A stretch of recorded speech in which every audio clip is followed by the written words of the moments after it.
مساء الخير. أنا المرشدة السياحية، والنهاردة قصة حياة فنان في دقيقة.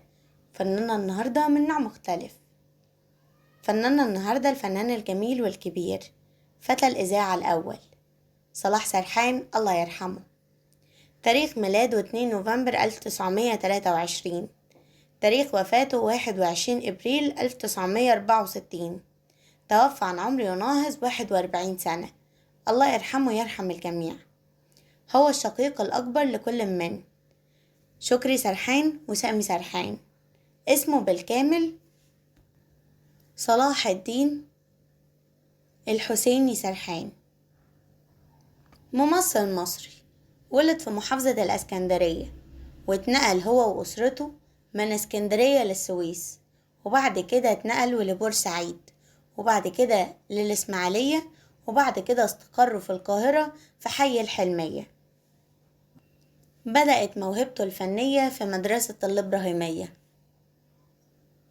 دخل المعهد العالي للفنون المسرحية، وكانت الدفعة الأولى للمعهد، واتخرج عام 1947 هو وأخوه شكري سرحان، واتخرج وكان الأول على دفعته.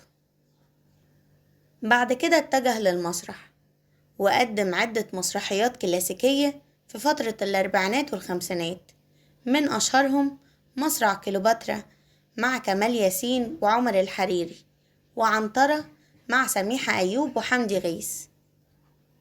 كان أول فيلم في السينما عام 1953، كان اسمه بين قلبين، عمل فيه دور صغير جدا مع كمال الشناوي وشادية، وحقق نجاح كبير جدا، واستمر في تقديم عدة أدوار سنوية لحد ما خد دور بمساحة أكبر مع سعد عبد الوهاب وماجدة في أمان العمر عام 1955، وبعدها انقطع لعدة سنوات عن السينما، ليرجع مرة تانية عام 1960 بدور ثانوي، مشهدين بالظبط في فيلم خلخال حبيبي مع رشدي أباظة ونعيم عاكف.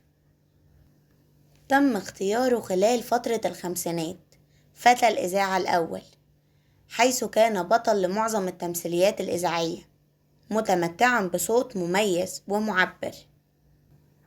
صلاح سرحان اللي قدم صورة مميزة جدا لشرير الأفلام، اللي بيحاول الإيقاع ما بين البطل والبطلة ليفوز بيها.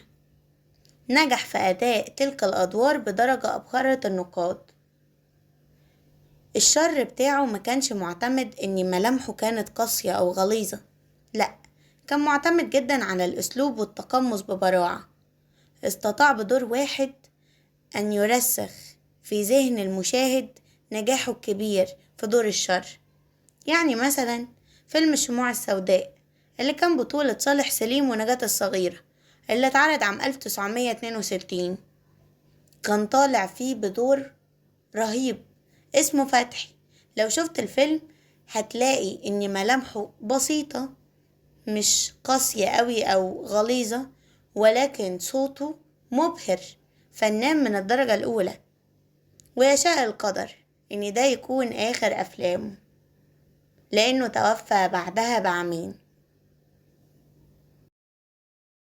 قدم 34 عمل فني، ومنهم الشموع السوداء،